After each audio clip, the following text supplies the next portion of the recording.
En este orden de ideas, de los comentarios que estamos haciendo sobre determinado tipo de dietas, no podían faltarnos las dietas veganas, vegetarianas, las crudiveganas y las ovo-lácteo vegetarianas. En algún caso se habla también de las dietas pesco-vegetarianas, pero como comentaremos es algo que contradice directamente el concepto básico de estas dietas. ¿Cuál es el origen de las dietas veganas y vegetarianas? El origen es bastante antiguo, y es decir, que se remonta a tendencias filosóficas, aspectos religiosos. Está muy influido por el hinduismo, también se observa en el budismo y grandes hombres de la cultura general, como es el caso de Pitágoras, de muchos de los clásicos griegos, también propugnaban la ventaja del veganismo. El concepto es claro, es evidente, es bonito y lo vemos todos. Eh, Se centra en el respeto de los animales.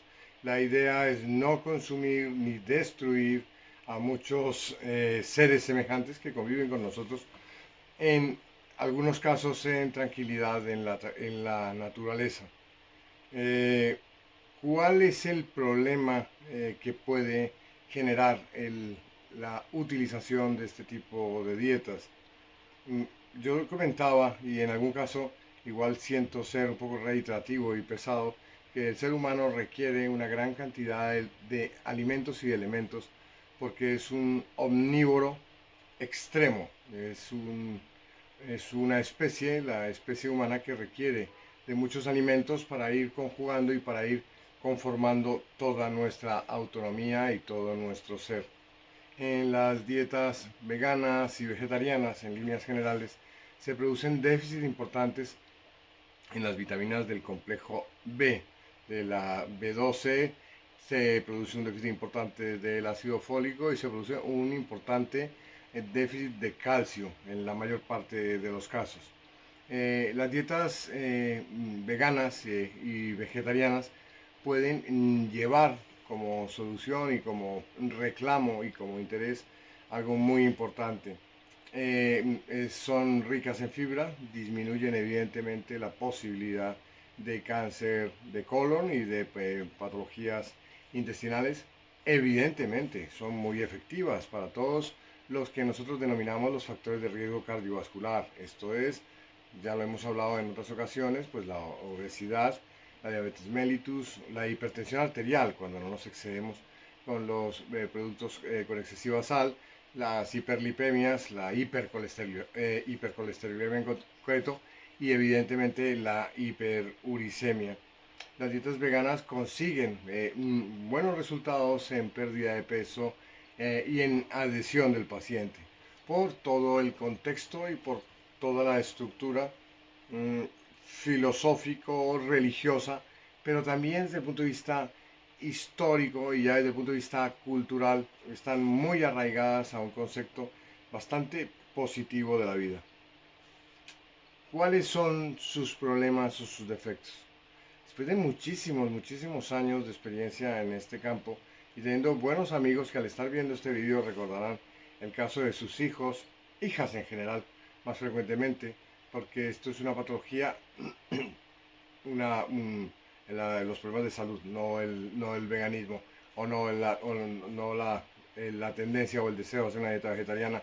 Los problemas de salud de nutrición afectan más al sexo femenino, entonces muchos de esos pacientes que me han llevado a sus hijas, a sus niñas, desde muy pequeñas con tendencias veganas. A mí me ha pasado, incluso en mi propia familia lo tenemos, pues hemos tenido que demostrar, comentar, convencer y negociar con la paciente para observar los niveles de vitamina B12, de ácido fólico, etcétera, que requiere un ser humano normal para desarrollarse de una manera normal y tener una capacidad cognitiva e intelectual acorde a las necesidades y a las condiciones que ella necesita, que ella requiere y que ella tiene, y que lógicamente no se lo pueden ofrecer ni las plantas, ni las verduras, ni las hortalizas, ni las frutas, ni los vegetales, ni todo lo que nos da la madre naturaleza que no está en el mundo animal.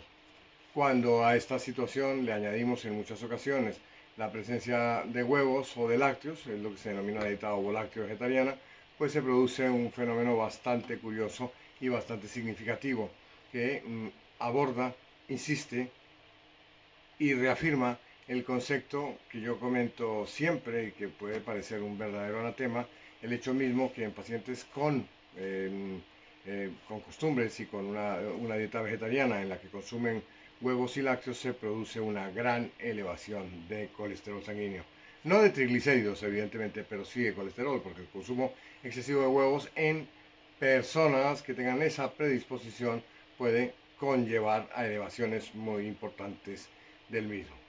Las dietas veganas, las dietas vegetarianas, tienen esos déficits importantes que en algunos casos deben ser completados o complementados mejor con vitaminas suficientes para lograr conseguir suplementar la falta de esa proteína animal. De otra parte, es fundamental que este tipo de procesos, este tipo de tratamientos nutricionales sea seguido por un profesional de la salud, especialmente por un endocrino, pero en este caso diría yo mejor por un nutricionista. Muchísimos nosotros, los médicos, endocrinólogos, algunos de los mismos trabajamos mucho el campo de la nutrición, pero otros no tanto, y debemos insistir mucho a nuestros pacientes una serie de combinaciones que son fundamentales para evitarle esos déficits y esos problemas a nuestros pacientes que están haciendo esa dieta o esa conducta de carácter vegetariano.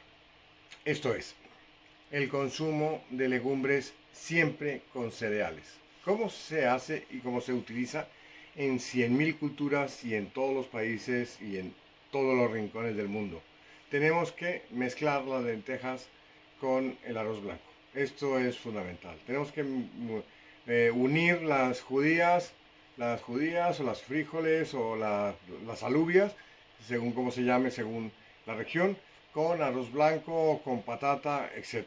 Tenemos que mezclar los garbanzos con patatas. Es decir, la legumbre requiere una fécula para que nos pueda luego aportar una serie de aminoácidos que son los que se consideran los aminoácidos esenciales para formar y para constituir toda la estructura del individuo que estamos desarrollando.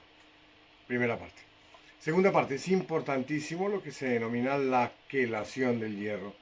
Nosotros necesitamos darle un aporte a nuestro paciente que está decidiendo hacer una dieta vegetariana, necesitamos un aporte extra de hierro. Si ese aporte extra de hierro no se puede conseguir con medicamentos o con suplementos, podemos mejorar este déficit simplemente implementando que en las comidas en las que el paciente esté tomándose sus lentejas o sus legumbres, eche un chorrito de vinagre o exprima un poquitín de limón. Cualquiera de estos ácidos, el ácido del limón o el ácido acético del vinagre, una chispita una vez esté servido el plato, favorece para que se produzca la quelación del hierro. Esto no es un invento moderno. Todas nuestras abuelas, bisabuelas y todos nuestros antepasados, siempre que han podido, han tomado el zumo de naranja, que ahora definitivamente cada día denostamos más por la cantidad calórica, con el hierro o con los alimentos que tenían hierro para su mejor absorción. Esta es la situación real de los pacientes que hacen dietas vegetarianas. Pueden tener déficits importantes de vitamina B12, de ácido fólico y de hierro, y que pueden conllevar problemas en el sistema nervioso central muy importantes, desde el punto de vista cognitivo y desde el punto de vista de su desarrollo intelectual. Es importante que ellos lo sepan. He visto un reel que me ha parecido muy interesante de un profesional que comentaba que efectivamente para convencer a los pacientes o para pensar en los pacientes que están haciendo las dietas vegetarianas, ellos piensan que no están muriendo animalitos y para tener grandes praderas o grandes trozos de terreno donde se están cultivando lechugas, hortalizas, están muriendo muchísimos insectos, muchísimos topitos, muchísimos conejos, muchísimos escarabajos, lombrices, etcétera, que muchas veces tienen tanto derecho a vivir, pues como muchos de los grandes animales mamíferos que habitualmente consumimos, como es el caso de las vacas, de los cerdos, de los corderos, etcétera. Pero bueno, este es otro asunto y era un concepto que me parecía interesante comentar aquí. Es importante que es una dieta muy positiva, muy benigna, pero que tiene que estar muy bien controlada para evitar estos déficits importantes para nuestra salud.